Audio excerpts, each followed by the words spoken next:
The following is a presentation of the Belly Up Sports Media Network.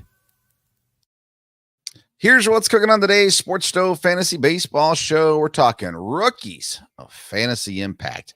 We're also talking the latest of the Counsell curse and, of course, the ever so popular ads and drops. That's what's cooking on today's Sports Stove Fantasy Baseball Show.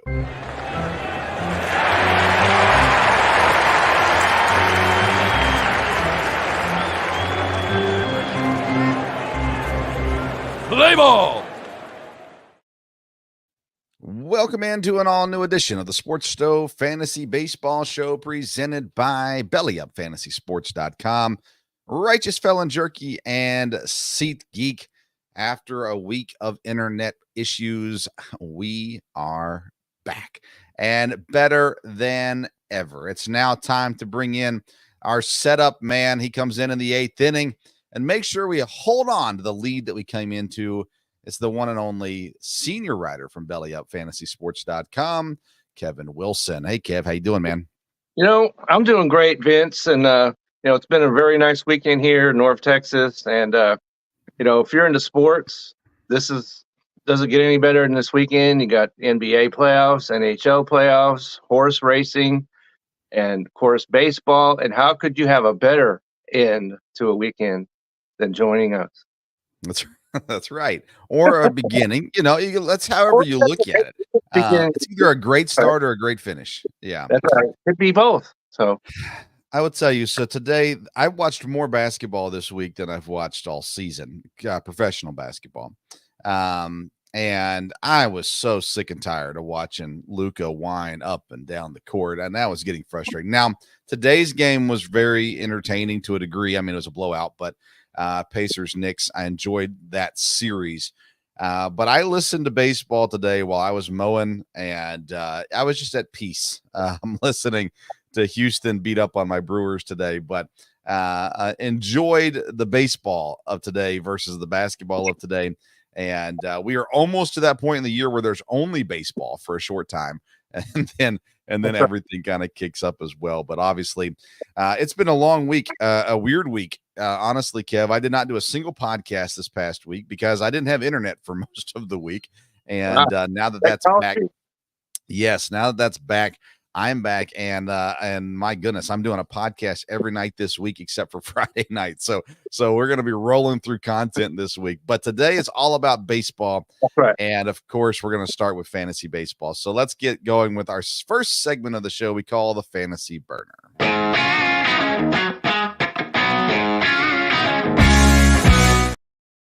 Our Fantasy Burner segment is presented by SeatGeek. You getting ready to go to a game this summer? Well, you're going to need tickets. Where are you going to get those tickets at other than SeatGeek.com? And if you use the code BellyUpSports, you're going to get $20 off your purchase. You can't ask for a whole lot more than that. So go to SeatGeek.com, use the code BellyUpSports, get that discount. And by the way, it kind of helps us out a little bit as well. So we appreciate doing just that. All right, Kev, for our Fantasy Burner today, we want to talk about rookies, and there is a fair amount of rookies having an impact, and it seems like most notably having an impact on the pitching mound so far this season. There are rookies that we had no idea that they were going to have an impact, and rookies that we were sure would have an impact who have, in fact, not. Not, yeah. So, right. So we've got some interesting names, some players that nobody, unless you're really, really, really, really deep into baseball, saw coming. And so that just adds to the excitement to the game to me, that we've got young players that are making an impact. And just like in the NBA, all the old stars get off the stage. When we got the new players coming up, same here as baseball. We've got some young players, and they're exciting to watch. Who is the biggest surprise fantasy-wise of the rookies that you've got on your list? Well, let's see. There's a guy, and you had him pretty much right from the very start. And that's Jackson Merrill to me of the San Diego Padres. And you had him right when we were doing our first. And we were like, well, how's he going to react to big league pitching? Well, he's held his own. Yeah. And held his own enough that he stayed in the lineup. And the Padres needed to make a move, but they didn't make a move to improve the outfield because that's pretty solid. And so Jackson Merrill, I was kind of like, I'd never heard of him, to be quite honest with you, before the season began. But right from Korea, he's been there in their lineup, and I've been very impressed with his play. So I really like this young guy, and I'm excited to see what's next for him. Yeah, I stumbled upon Jackson Merrill during our draft. I'm sitting there drafting, and we're getting towards the end of the draft, and I'm just kind of scrolling through some guys and reading up on some guys, and I come across Jackson Merrill and see that he was going to be an everyday player, and he had eligibility at shortstop and at outfield. And I thought, well, I mean, San Diego should be fine. So I guess, late here in the draft, might as well take a shot on him. Drafted Jackson Merrill, and he's not been perfect for sure, but he's batting .294, 3 home runs, 17 RBIs, 7 stolen bases. And for a guy that I landed in, I believe, the last round, maybe the second to last round in the draft, I like Jackson Merrill. I think he's performed well. I've got Colton Counsell as another guy that for me is, there's a lot of names that you could go with in that organization, but batting .261, 6 home runs, 22 RBIs, 3 stolen bases, and performing fairly well for a rookie this year. And then I got one other guy that has been a waiver wire addition in a league or two for me, but that's Boston's Wheeler Abreu as well. 4 home runs, 6 stolen bases, 15 RBIs, and he's batting .264. Sometimes these rookies come in and they're batting, low 200s, and it's kind of like, it's right. Give or take on any day. But these guys have been fairly consistent and really fairly impressive when you look at the other names that we were anticipating being good this year that just aren't. That's right. So, Baltimore, we could speak about Baltimore because they've got an excellent team, of course, but their rookies are not anywhere near what we thought they would be. And we could talk about Mr. Jackson. We've talked about him. I think we've talked about him enough. Yeah. And he was, he's been down for a while now, and I don't think we're going to see him anytime soon. And then they called up. I can't even begin to pronounce his name, but you're right. They made another call up. Yeah. They just continue to bring these guys up. And they keep calling some guys up to replace the player that I'm going to talk about in our drop section. Okay. So Baltimore is not the place to look for rookies this year on your fantasy roster. Jackson Chourio has started out really well. And he's slowed down a little bit. He's down to 25% rostered, but I don't think I'd be so quick to cast him aside. Depends on the size of your league, I suppose. But he's got some potential there still. I did drop him in one league, but I've kept him in the other leagues that I've had him in because honestly, it is. He shows flashes. There are days or even series where he looks the part. And then there's another series or game that it just doesn't go away. Doesn't play every day. They got a rotation of guys out there. And so he's sitting once every 4 games or so as well. And of course I'm a Brewers fan, so I like having him on my team. And I do think he's serviceable. I'm surprised he's down to 25%.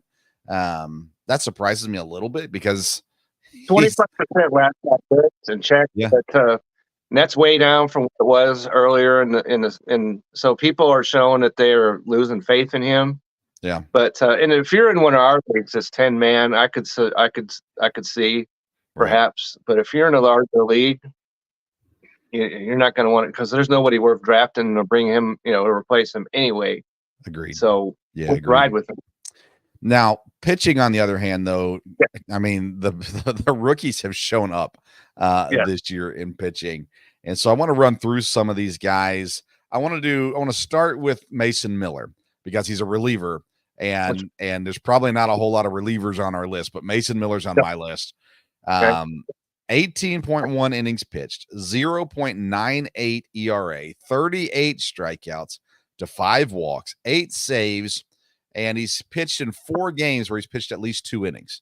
And he's the closer in Oakland. Now, first of all, getting a save in Oakland is a miracle. But he's got 8 of them so far this year. And again, I think you can say about Oakland as a whole, they all came out of nowhere, fantasy relevance wise. And Mason Miller been really impressive so far this year. He certainly has. And I know Nathan, our good friend Nathan, is very excited that we're talking about him right here. And but the only negative that, as you mentioned, he pitches for Oakland. Right. But he comes in and pitches 2 innings. Maybe that makes up a little bit for that.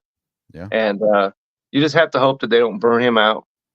And so that's a concern for me, for him. But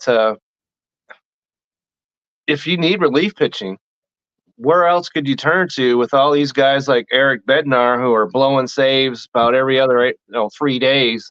And I know which I think, because he's on my fantasy team still. I don't know what I'm thinking about there, but yeah. So he's certainly a guy who you wouldn't expect be a rookie. He comes in, he does not look like a rookie, and so too bad he pitches for Oakland. Nathan could fill us in a little bit more because nobody ever sees this guy pitch. But if you look at his stats, they speak for themselves. Yeah. All right, let's talk about the Pittsburgh guys. 2 of them this season that have been really good so far. Jared Jones has been around for most of the season, and Paul Skeens, of course, the most well-known call-up, and it's probably because of who he's dating, but still, he's a great pitcher as well, and that goes a long way. On this show, that's all we care about, his pitching stats. Yeah, so the girlfriends stay off the stage, and we'll talk about the pitchers. All right, so let's talk about Paul Skeens. 2 games he's pitched so far.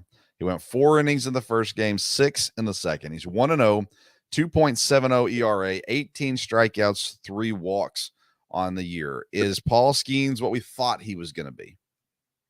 I think so, and that last start especially gives you an example of 2 things. One, because he didn't give up a hit, first of all, right? Second of all, he only pitched 6 innings because he threw 100 pitches. That's the maximum you can expect out of Paul Skeens at any start he makes this year. Probably more, less. You could expect less than that.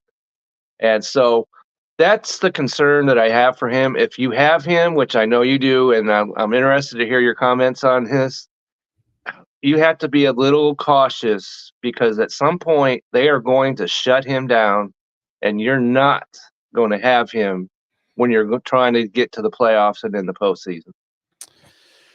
Yeah, I think that you have to worry about that later. I think you consider that at the trade deadline, whatever your league's trade deadline is, you consider that as well, where you can dump them off on a team that's not going to make the playoffs, or even better, on a team that is going to make the playoffs, and you're that they won't have them in the playoffs. But that's one of the things we're just being savvy about what's going on in the world of fantasy baseball. You keep an eye on. At the end of the day, at this point, I'm still not really thinking that far ahead yet. I'm worrying about week to week at this point, and having Skeens on my team can help me week to week right now. And if we get to that point, like I said, once we get around the trade deadline of the league, that's when I really start looking into guys. Okay, what's their health history? They got a pitcher that never survives the season, and he's still on my roster. Well, I might try to trade him. Paul Skeens is one of those guys that are have the potential to be so flashy, the stats be so good that we get to that trade deadline and you can trade Paul Skeens for 2, maybe even 3 fantasy relevant players, and somebody not thinking about the playoffs, just thinking about I get Paul Skeens on my team. You can really rob somebody with a player like Paul Skeens in a non-keeper league, of course. Right, and that's the other thing. If you don't have him, I advise caution as well, because for the same reason. and you could give somebody the world for him, and then the next week, well, he's reached his innings limit, and so he's shut down for the season. Yeah. And so that's one of the one thing that Pittsburgh has to do the rest of the way out is sell tickets. And so you just need to have your ear to the train tracks, so to say, on what Pittsburgh's thinking and get a good idea for, because you can probably follow Jared Jones a little bit along with this too, with him being a rookie and him being ahead of the game as far as he's been out here pitching for 7-8 games already, 9 games, I think. So you can kind of watch and get an idea probably for what they're thinking with Jared Jones, and that can give you a tip on what they're probably thinking with Paul Skeens a little bit as well. But right now, if you got him on your team, you're ecstatic. Ride it for all it's worth, especially like in our situation where we have 2 guys who are running away with things, even though one of them I'm taking down this week. There you go. So, but if you're trying to make the playoffs and having them every week is almost I need to win this week. Mm-hmm. So you have him, you keep him, you ride him till the wheels fall off. Now, let me say this about Jared Jones. I think my biggest surprise of the year is Jared Jones. He is 3-4, and you go, "Oh, that's not good." No, actually, it's really good. He's 2.89 ERA, 63 strikeouts, only 7 walks. He's gone 6+ innings in 6 of his 9 starts. And the 3 games that he didn't go 6 innings, he went 5 innings, 5 innings, and 5.2 innings. Jared Jones has been incredible this year, and it's just a shame that Pittsburgh's not good enough to make his record better than 3-4. Right, and so that's where you got to look past that, and where some additional stats come into play with him. And there's some other pitchers we could talk about this exact scenario about, but even maybe more than Paul Skeens, because as you mentioned, all these innings are going to catch up with him. And so perhaps if I have him on my roster, which I don't, but if I did, and someone came in with an offer that kind of blew my skirt up a little bit, I might look at that, because he might go into the can before Paul Skeens goes. So that's something just to think about. For sure. All right, let's talk about the Shota and Yoshinobu guys, because first of all, Yamamoto came in as the hype. Everyone was hyping Yamamoto. He's the next Shohei. He's going to be phenomenal. Of course, his first start was horrendous, but he's 4-1 now on the year, 3.21 ERA, 53 strikeouts to 10 walks. He's come around. He's obviously not the best of the rookies, but he's up there, and he's really showed up. You're a Dodgers fan. You got to be pleased with what you're seeing. And the thing about, yes, I'm very pleased with him. And the thing about him, though, I'm not so concerned about any innings limit with him, because he's pitched professionally. Granted, it was Japan, but it's still professionally. And so his arm is a little more stretched out. So the Dodgers are not going to have the same approach with him as Pittsburgh is. And he's pitching in games that matter at the end of the year versus the Pirates, who are not pitching in games that matter. Right. And so, when we look at this, since Korea, he's given up 12 runs in 46 and 2/3 innings. So he has been dominant, and he's won his last 4 decisions. So got to be very pleased with him. I am pleased with him. And so the Dodgers so far have not thrown money out, the back of the plane. And so for him and Shohei both, it's working out for both of them, but especially in some of their other rookies, not so much. But for him, it is working out extraordinarily well. Shota for the Cubs, 5-0, 0.84 ERA, 58 strikeouts, 9 walks. He's the one shining light in Chicago right now. Impressive what he's doing.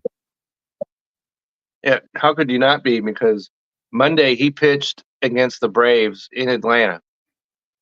6 innings, 0 runs. That's all the more you pretty much need to hear about him. And of course, he pitched yesterday as well, and another 6 innings, I believe it was, no runs. And so this guy has been unbelievable. Yeah. And so when it comes to rookie pitchers, he's the most impressive of them all to me. And maybe, he's because he's a rookie, he sidestepped the curse. But so he's a guy that and the Cubs are going to be playing meaningful games, I suspect, all year. So we'll have to wait and see. You don't have to worry about innings with him till maybe late. But he's not. Do you know how old he is? I don't think he's that young.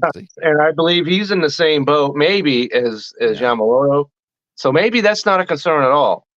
So yeah, now that I say that, I'm scared I'm wrong, but I was thinking he was a little older as well. But we'll check on that. Give me one more rookie. One more rookie you think is worth talking about right now. Okay, one more rookie, and this is one of your guys, and I think he's got maybe the greatest name of all time, and that's Robert Gasser. Yeah, there we go. Got a name, Gasser. Maybe not so much you want as a pitcher. You don't want to throw gas on the fire, but so far, and nobody's got the word on this guy because he's less than 10% roster, but he's 2-0, and he has an 0.82 ERA and an 0.82 WHIP. So I've never, I believe, seen that where his WHIP and his ERA was the same. And Tuesday, this is very important. He's got the Miami Marlins. Okay. So if you're looking for a pitcher, I'm getting ahead of myself, but if you're looking pitcher to turn in this week, he's got to go right to the top of the list. Now, do you know how the Milwaukee Brewers acquired Robert Gasser? That was for, I believe, your esteemed relief pitcher, was it not? Yeah, Josh Hader. Okay, I thought so. He's like the one piece that works. Who's not there anymore. So that's got to be bringing a smile to your face, knowing that this piece is working out extremely well. So far, so good. For the record, Shota is 30 years old. So, yeah, he's got some age on him. So we've got some age. So cancel any concern on him and just keep rolling him out there, which you don't need me to tell you to do. But there's no concern about him going forward. My last rookie I want to talk about is New York Yankees Luis Gil. 5-1 on the year, 2.39 ERA, 62 strikeouts. And really, it's his last 4 games that he's just been really, really good. He seems to have found consistency. And I know my dad picked him up in one league, maybe our league.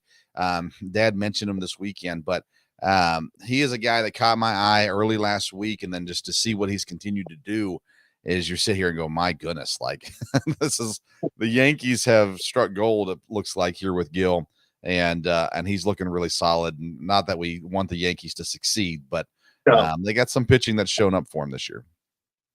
That's for sure.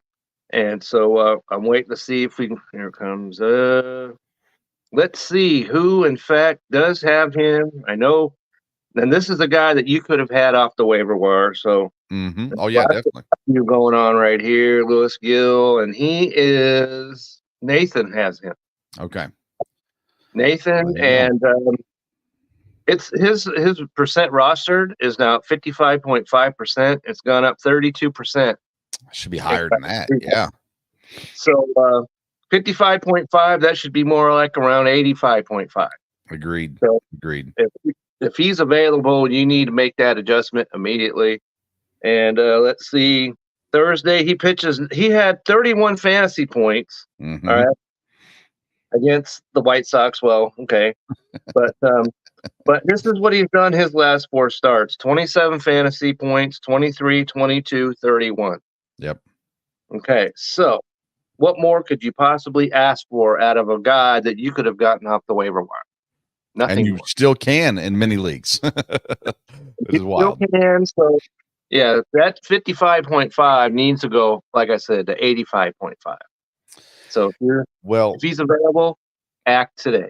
Agreed. These rookies have a seat at the big kid table this season in Major League Baseball, and you can get a seat at a Major League Baseball game using SeatGeek. SeatGeek.com. Use the code BellyUpSports to get $20 off your purchase. All right. That's the Fantasy Burner. Let's head into segment number 2, the call to the pin.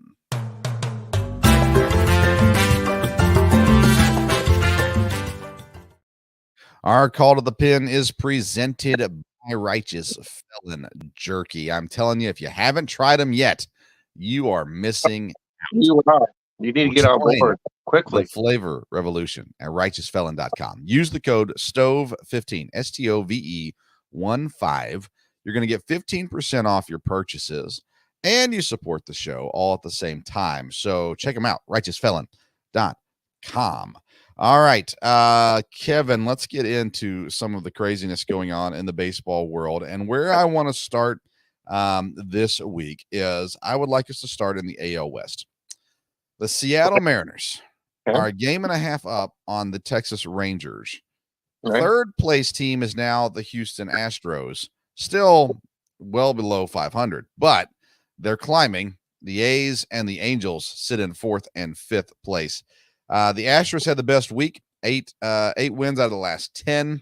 And my goodness, though, the Mariners are rising up. I do not believe currently in the Mariners. I do not believe currently in the Astros, although I do keep them on my list of teams to watch.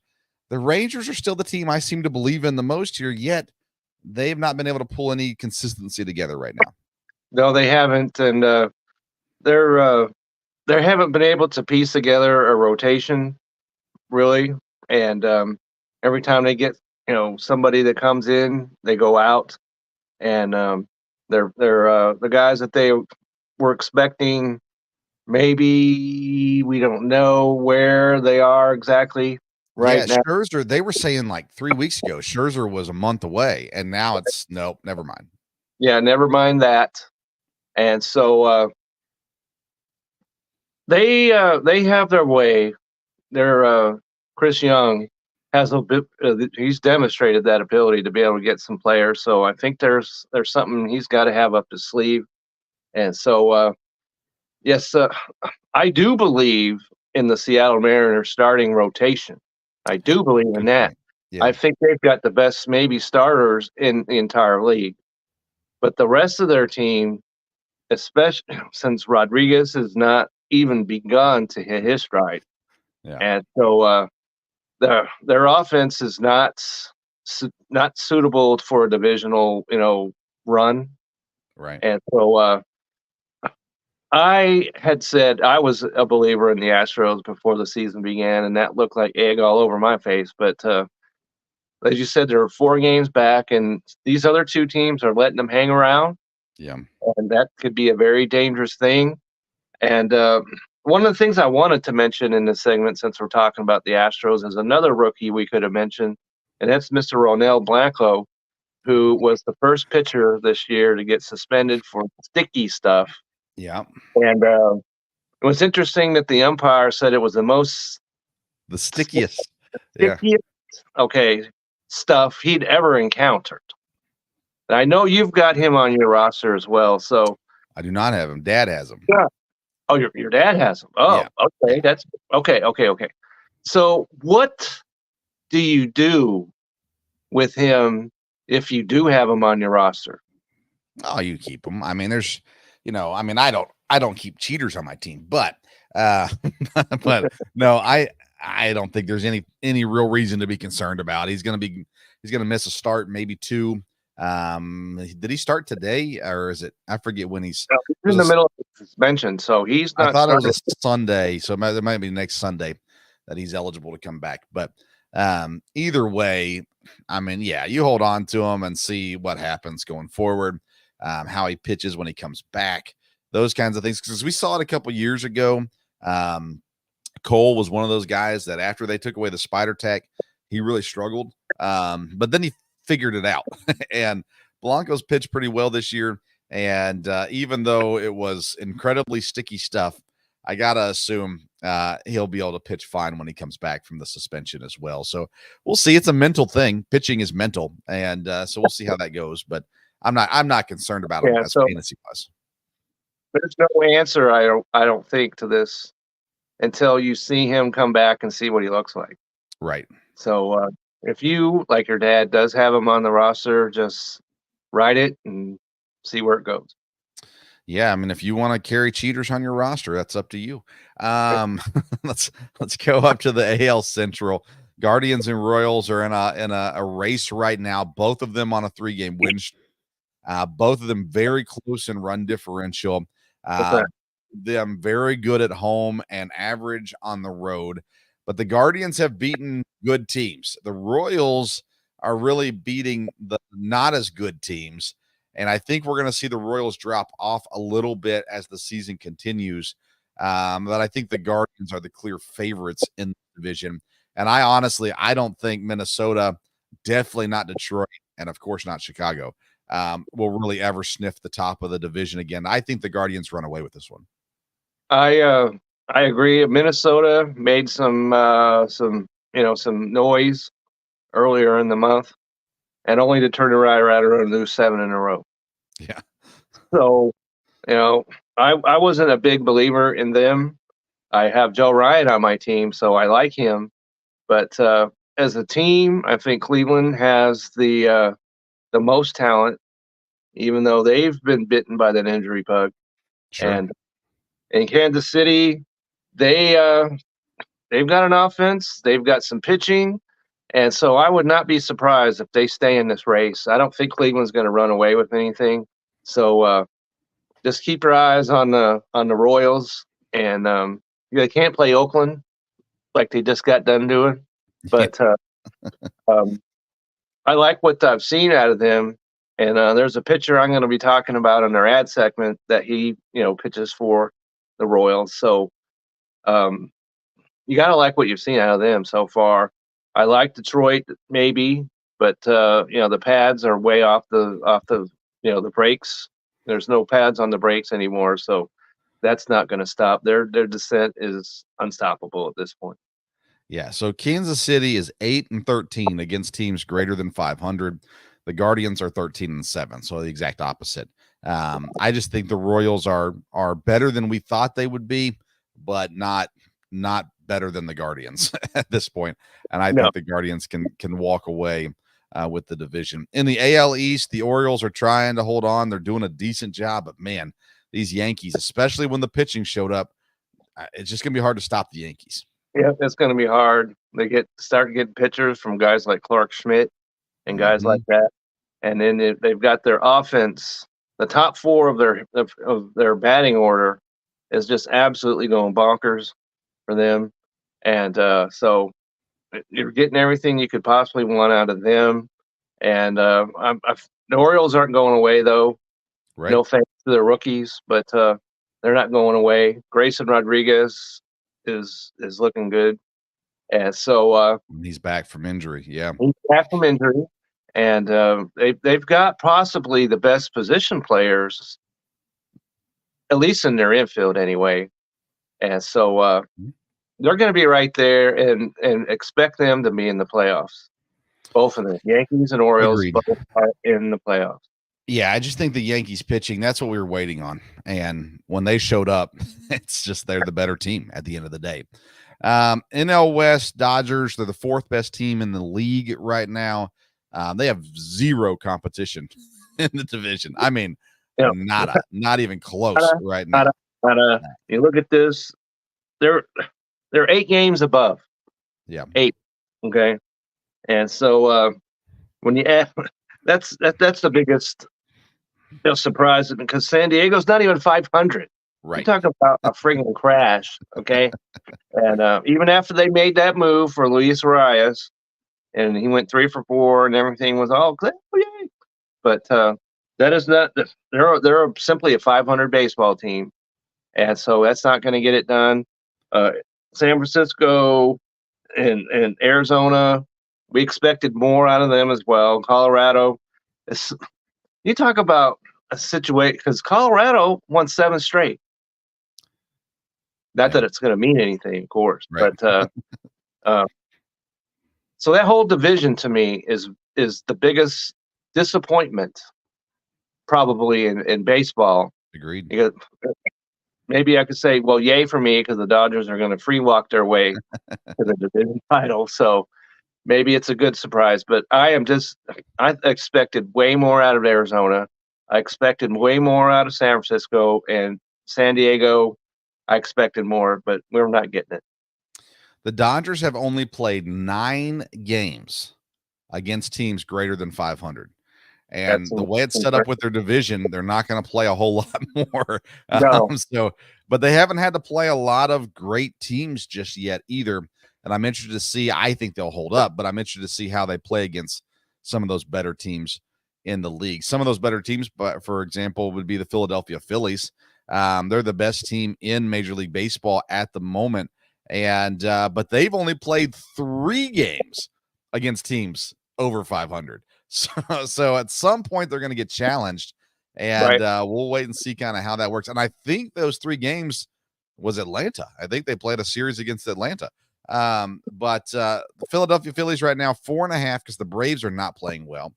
4.5 above Atlanta, and again we talked about them already, so we won't spend a lot of time on them. But they're just playing like we assumed they were going to play the last couple of years. And they're not waiting around for that late season kick this year as they've done in the past. And so they're doing their thing. They're getting pitching. They're getting hitting, of course. And Atlanta, you have to Strider. They're going to miss him. There's no way around that. Right. And but even so, they'll make the playoffs. And so Philadelphia, as you said, they're only Philadelphia and Atlanta have a winning record in that division. Mm-hmm. So they're not going to be playing a whole lot of winning teams either. Right. So maybe that works against them. We'll see when they get to the playoffs. We'll see. In the NL Central, it's a 2-horse race between Milwaukee and Chicago. But we must add, there is a new last place team in the division, the Cincinnati Reds. Cincinnati Reds. So if I can go back, okay, go ahead and do that now. If I can go back in time and make it any softer than I did at the beginning of the year, and let those poor Reds fans know you are going to be disappointed. Now, I thought they were going to be better than this. I will admit that. But to see them in last place just makes me chuckle a little bit and think to myself, my goodness, how bad it must be to be a Reds fan. But the Cincinnati Reds in last place, below the lowly Cardinals, below the Pirates, who started off the season great and then kind of free fell a little bit. This is a 2-horse race, though. Chicago and Milwaukee. Milwaukee currently 2 games up on Chicago, but this is what we're going to see all season. I think Milwaukee and Chicago fighting it out. I agree with that, and the most hilarious thing I think I've seen this week is that Ellie De La Cruz was compared to Ricky Henderson. I don't know if you saw that. I did not see this. No. Did not? Okay. And all my reaction was, stop it. Okay. There's no comparison because he has, all these stolen bases. Right. But he's not going to steal 180 or whatever the rule, stop it. And he's going to get to, he'll probably not get to 60. And so he never will be. Okay, Ricky Henderson. And so just stop it. You're hurting your reputation by even making that claim, first of all. And Cincinnati is on the free fall, so there's no reason for him to be running. So just stop it, please. Yeah. Talking about the Cubs, it's a perfect time to bring in our favorite segment of the show these days. It's our Counsell Curse Tracker.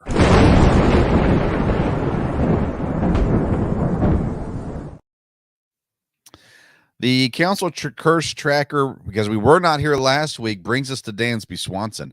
With the injury, he will return. I believe they're planning on Tuesday, but he's been out this week with a knee injury. And Nico Horner, he's missed the last 6 straight games with a hamstring injury as well.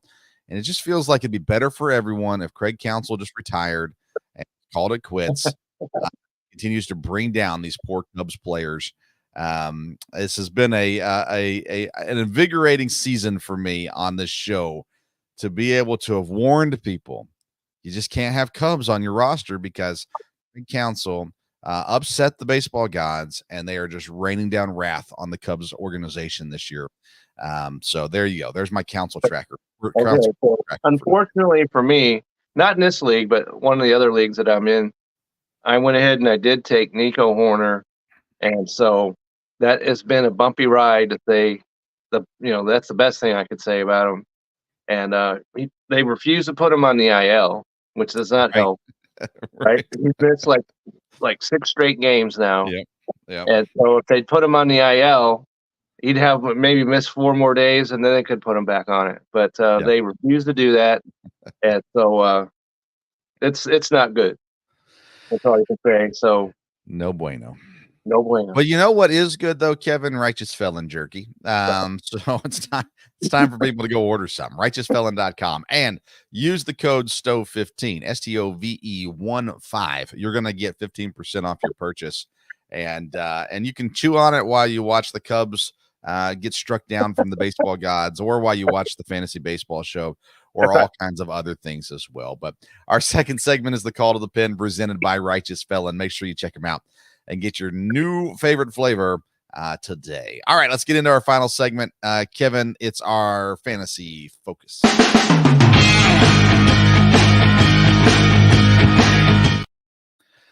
Fantasy Focus is presented by BellyUpFantasySports.com, your one-stop shop for all things fantasy advice. Fantasy football. There's a lot of fantasy football stuff getting ready for the new year. And mock drafts are beginning too, by the way. Mock drafts, fantasy. There's fantasy hockey articles, fantasy basketball articles, and of course, all of Kevin Wilson's articles, fantasy baseball or otherwise, you can find on BellyUpFantasySports.com. And of course, shout out. We don't do this a lot. Shout out to the Belly Up Sports Network, Belly Up Media, the guys over there. We're part of those guys, but Mike and Blaine and the leadership and everyone over at Belly Up. There's lots of good stuff coming up from Belly Up right now, specifically over on the Belly Up Fantasy site, of course, though, as well. Kevin, before we do our ads and drops, I want to give a team.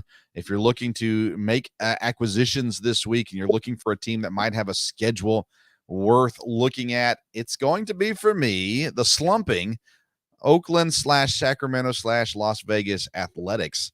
They play Colorado to start the week at home, and then they play Houston, which they're a little bit on the rise, and then they got Tampa Bay to start next week. And so even though the record was not pretty for the A's this week, their fantasy relevance was actually pretty high in Oakland these last couple of weeks too. So I think the A's are a team to go look at if you're going on the waiver wire to see who's around, especially for the beginning of this week and the beginning of next week. It's always a solid thing to do. All right, let's get into our ads this week. I'll let you start off. Who you got that we need to pick up this week?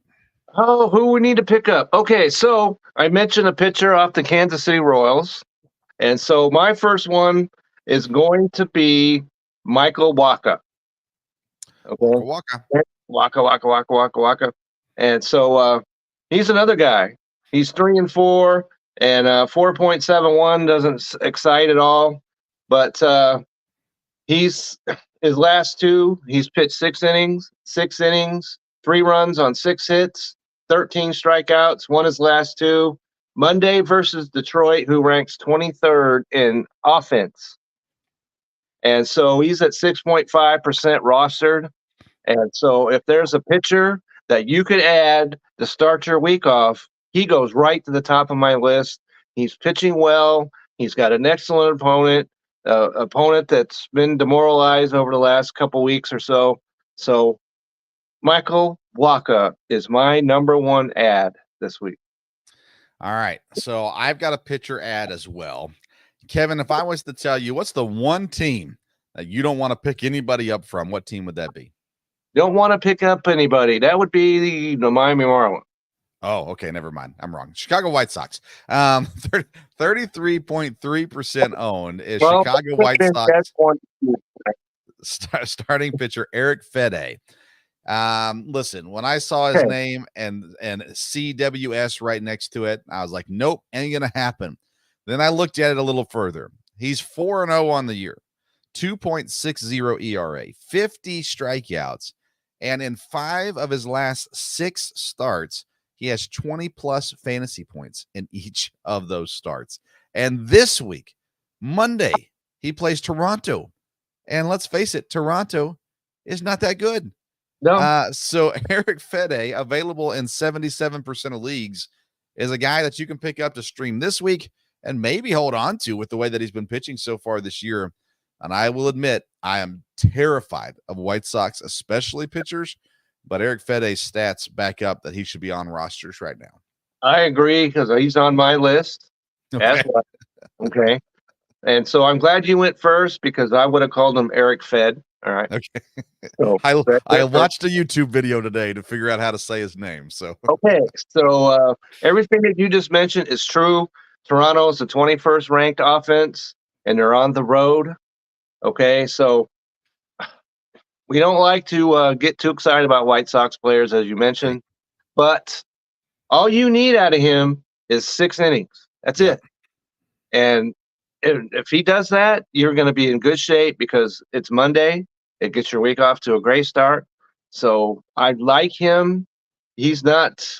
He's at 37.3% roster, so he may not be as available. But if he is, get to him and get him to added to your team as soon as possible. very good. All right. My next guy is owned in 1.2% of leagues. He plays for the Seattle Mariners. Outfield, second baseman, shortstop eligible. His name has been brought up on this show before, but Dylan Moore.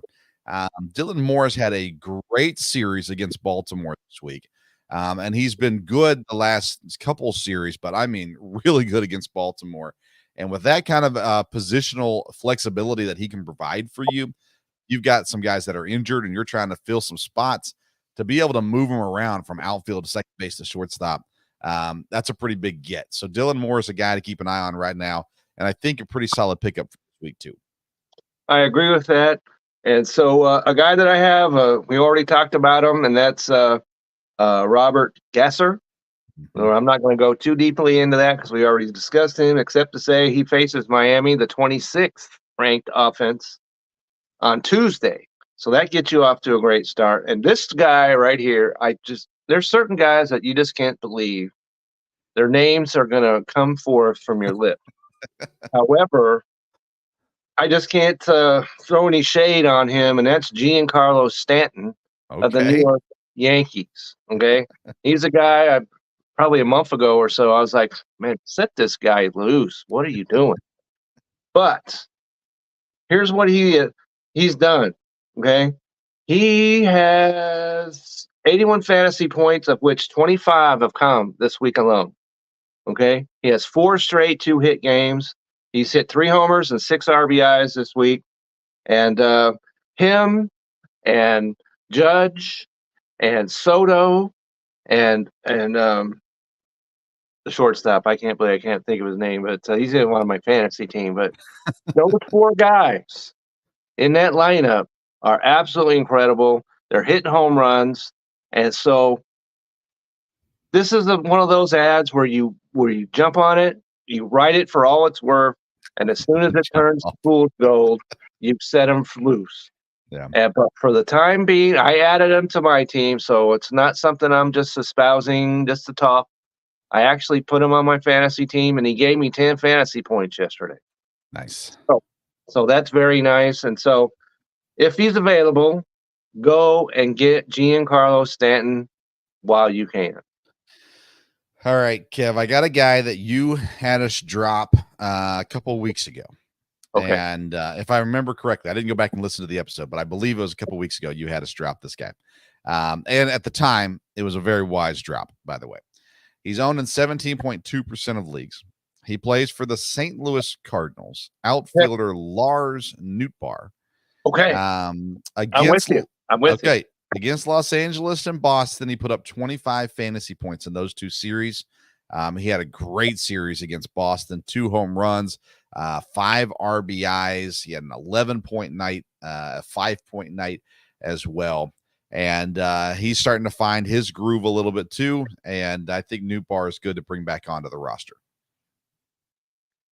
Okay, so I've got him, unbelievably enough, on my list as well. Okay. And since you spoke about him, and this is another unbelievable thing. We're talking about 2 St. Louis Cardinals.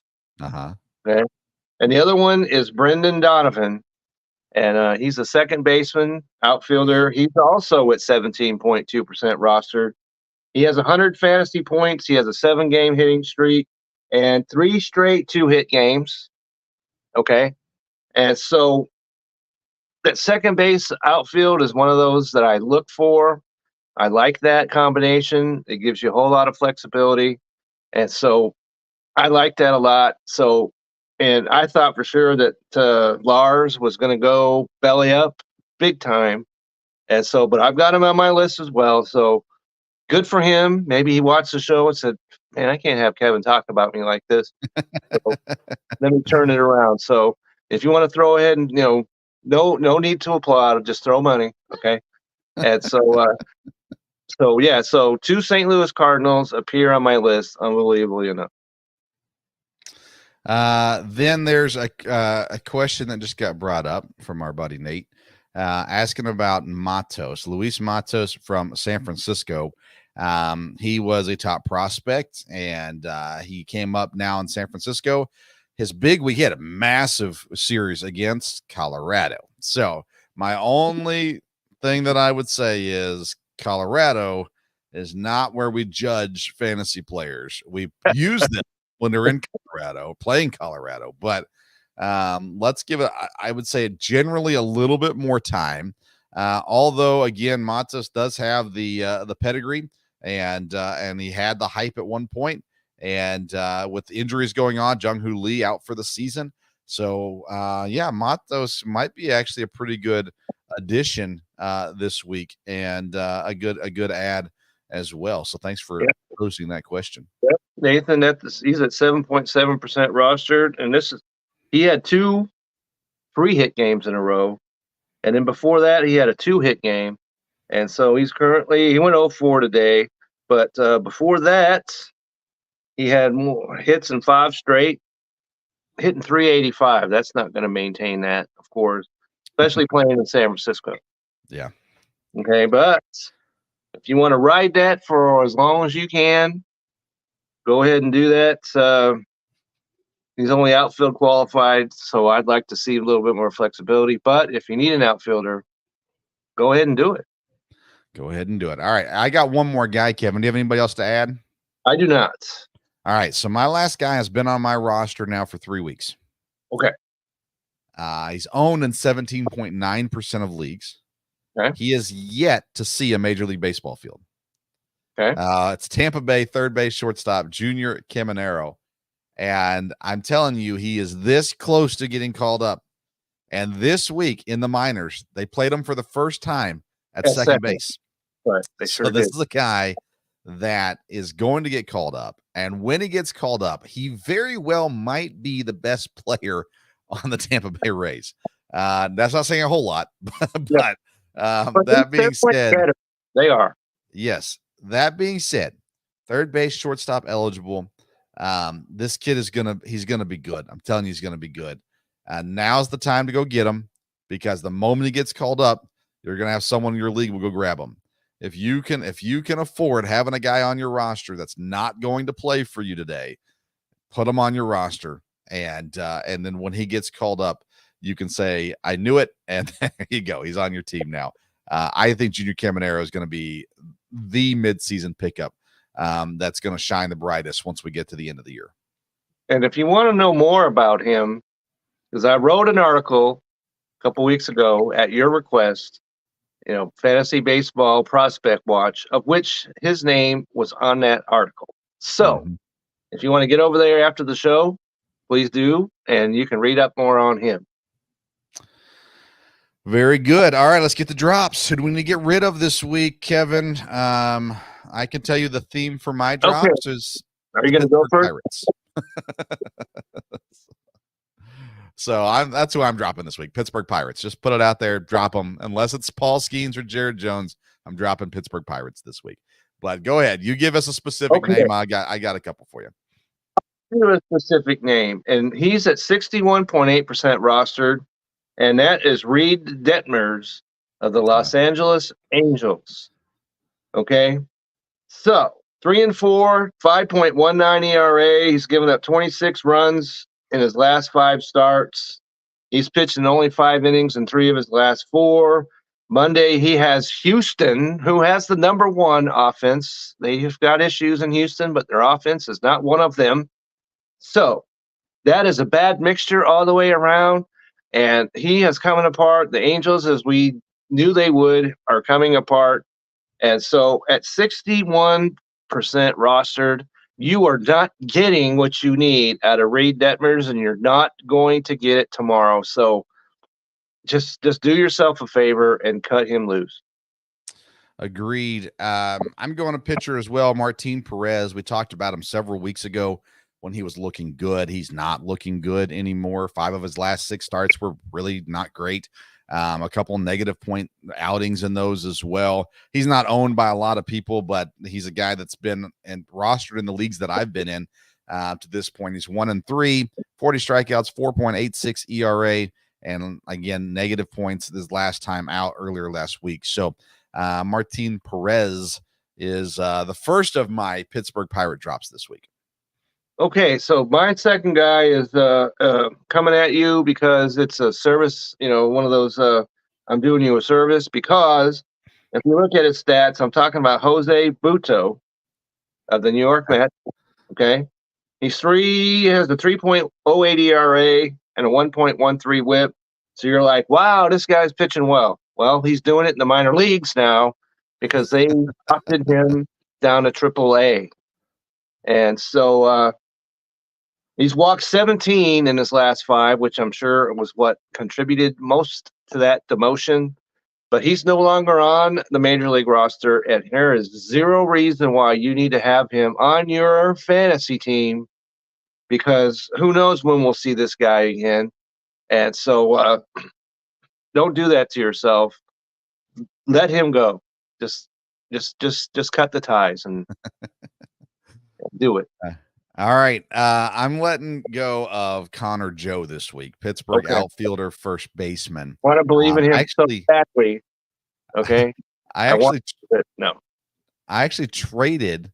I had Connor Joe, not in our league, in a different league, and I traded him for Framber Valdez straight up. And I was pretty excited about this. You definitely, you took somebody to the cleaners on that deal. They brought me the trade offer. So for what it's worth. I would have slammed that so hard, I probably would have gave myself a concussion. But Connor Joe, he has had a good run in the season. His overall stats are fine: 288, 25 runs, 6 home runs, 22 RBIs, 98 fantasy points. But he really has fallen off as of late. Against Milwaukee, he did have an 8-point outing when he got a home run, but then he went 0 points, 0 points, 3 points, -1 points, and -1 points to close out the week. And in the game against the Cubs, where he had 3 points, he was 3 of 5 in the game, and he still only had 3 points. So he's not giving you a whole lot else. Unless he gets a home run, his points are just really nothing.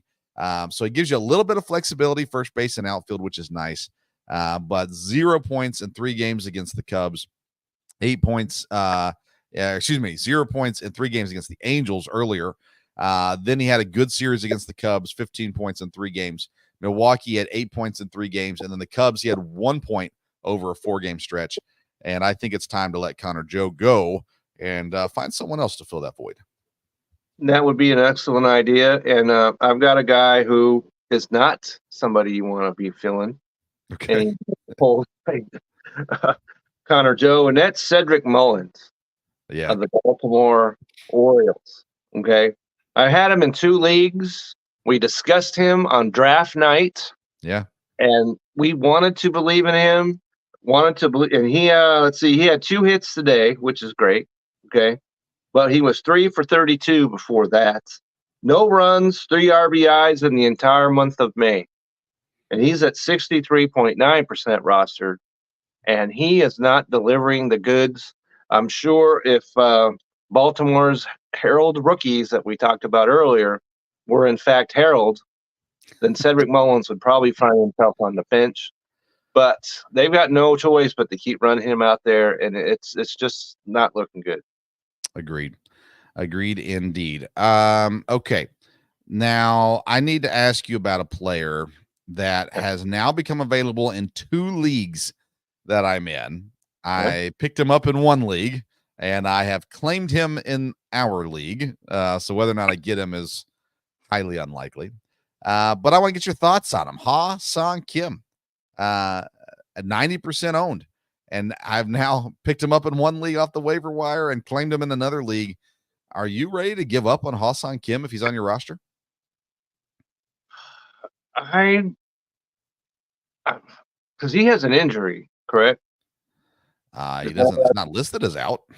Okay, because there was something about him that I read, and so let me. He hurt his wrist. He did hurt his wrist, but and was removed from Sunday's game. But that was 6 days ago. So, so he's played several times since then.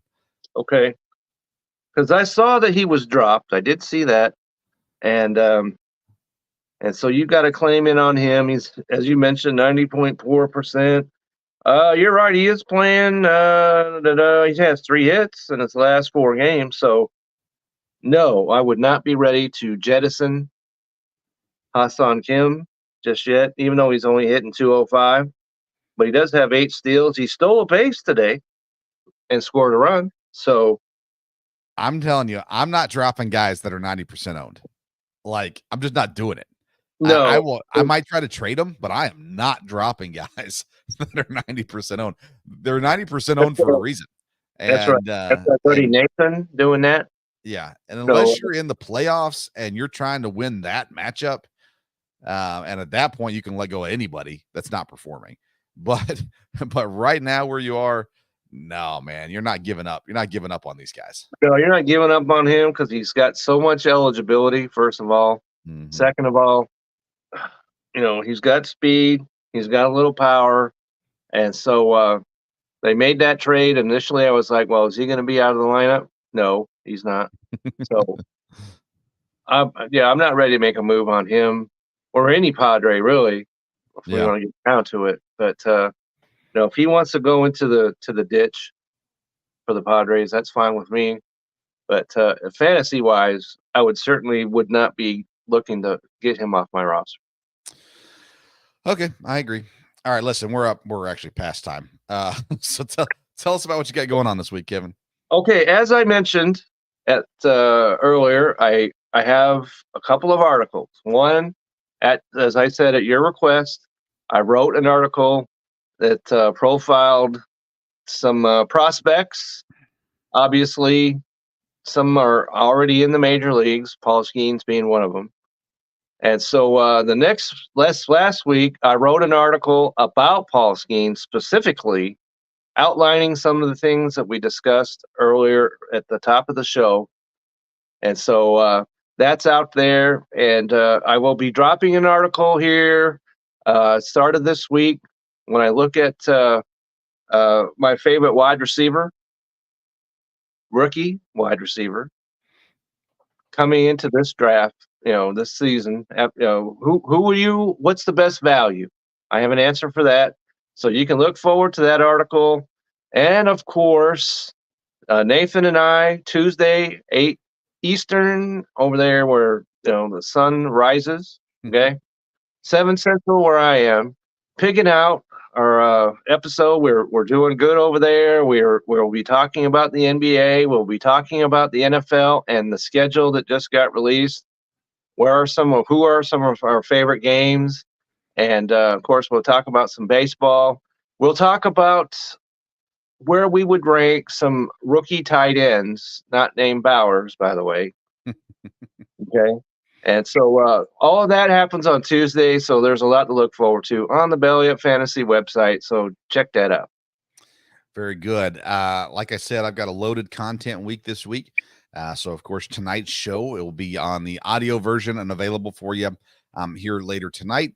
Then Monday night, 8 p.m., I have the season finale of the Sports Stove Local Hour. Myself and Ryan will talk EKU football. We've got EKU volleyball coach John Bazzani coming on to talk about the upcoming volleyball season next year. A.W. Hamilton, the EKU men's basketball coach, is coming on. They have completely revamped their roster. And EKU baseball head coach, that's 3 guests. Walt Jones will join us as well as they start the ASUN postseason play tomorrow, and so he'll jump on Tuesday, excuse me. So he'll jump on tomorrow and talk about that. Then I'll be jumping on talking NASCAR on 2 shows next week. I'll be on the Stage Break podcast later in the week with Josh King, and then I will be hosting the Belly Up NASCAR Midseason Super Show on Thursday night on Belly Up YouTube's at 9 p.m. and got 2 great guys joining me there, Chris Prince and Caleb McChesney joining me for that show. Then Wednesday night, 8 o'clock, my dad and I, we're talking baseball, we're talking football, we're talking basketball, we're talking hockey, all these good things. We're talking everything on Wednesday night. So you can join us there to chat as well. All right. He's Kevin Wilson. Find him on Twitter or X or whatever you call it at Kevin62 WILSEA. You can find me on Twitter and Instagram at Sports Stove. You can find the best beef jerky around at righteousfelon.com, Stove15 as your promo code at checkout. You can find the best seat in the house at SeatGeek.com.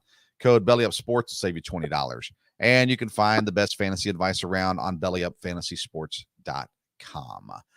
Thank you for tuning into this edition of the Sports Stove Fantasy Baseball. We always appreciate everyone that watches it. Very much so, and we apologize we couldn't be on last week, but you'll get over it.